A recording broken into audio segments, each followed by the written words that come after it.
Magandang umaga po sa inyong lahat. Ngayon po ay Martes, March 3, 2026.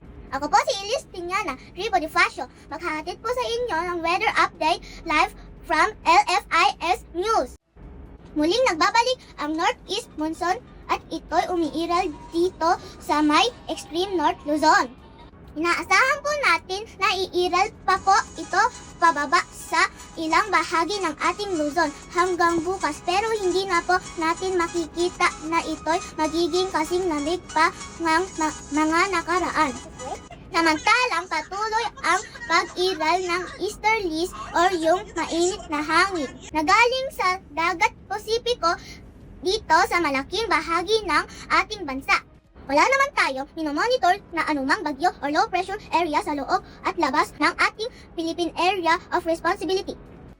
Para sa magiging panahon natin ngayon dito sa Luzon, inaasahan po sa Batanes at Babuyan Island ang bahagya hanggang sa maulap na papawiran na may mga mahinang pag-ulan dulot ng Northeast Monsoon. Ang ating temperatura sa Metro Manila ay 32 to 25 degrees Celsius at sa Legazpi 32 to 25 degrees Celsius.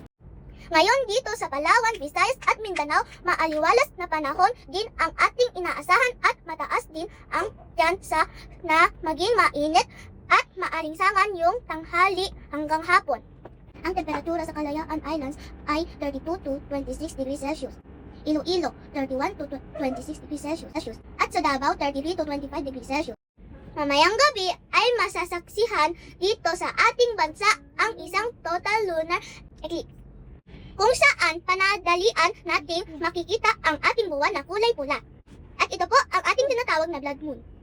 Magsisimula po ito ng 5:58 PM at magtatapos ng 10:25 PM. Really fair weather naman ang ating panahon sa buong bansa, kaya inaasahan po natin na makakita po natin ng maganda at maayos ito ating total lunar eclipse mamayang gabi.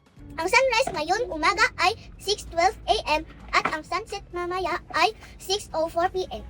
Maraming salamat po!